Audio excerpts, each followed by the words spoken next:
Bwana, hii ni Malebe TV online ambayo inapatikana kwa njia ya YouTube. Usisahau kusubscribe kisha na kucomment ili uweze kubariki kwa taarifa zote zinazotrend mitandaoni. Yes, breaking news bwana, hii ni taarifa kwa umma kutoka Simba Sports Club. Inasema hivi, Simba Sports Club imesikitishwa na vitendo visivyo vya kiungana dhidi ya timu yetu kuelekea mchezo wa ligi kuu NBC dhidi ya Yanga, Simba ikiwa timu mgeni.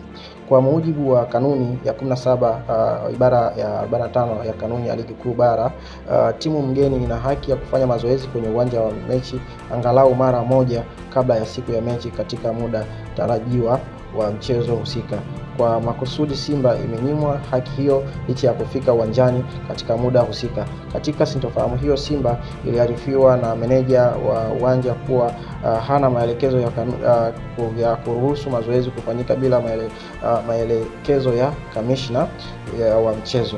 Pamoja na kamishna wa mchezo husika kufika, mabounsa wa klabu ya Yanga walivamia msafara wa Simba huku wakiendelea na vurugu na wakizuia msafara wa Simba kuingia uwanjani kufanya mazoezi. Jitihada za Simba kupata ufumbuzi wa changamoto hiyo hazikuzaa matunda kwa zaidi ya masaa mawili kabla ya Simba kuondoka eneo la nje ya uwanja kwa sababu za kiusalama ambazo zimerekodiwa kwa ajili ya ushahidi. Kufuatia ukiukaji huo wa taarifa za mchezo, Simba haitoshiriki mchezo husika na haki zote zimehifadhiwa.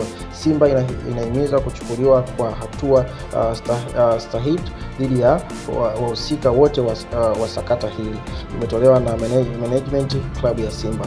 Yes, ukiwa ni mdau wa soka na mdau mbalimbali wa soka katika hili sakata tangia lilipokuwa limeanza kutokea, ilipokuwa saa moja jana usiku, wewe unalionaje na unasemaje na maoni gani? Na ukizingatia hili sakata lishaye kutokea kwa klabu ya Young Africa baada ya kususia mchezo wao wa dabi baada ya kusogezwa masaa mawili mbele yale ambayo yanayostahili wao kucheza.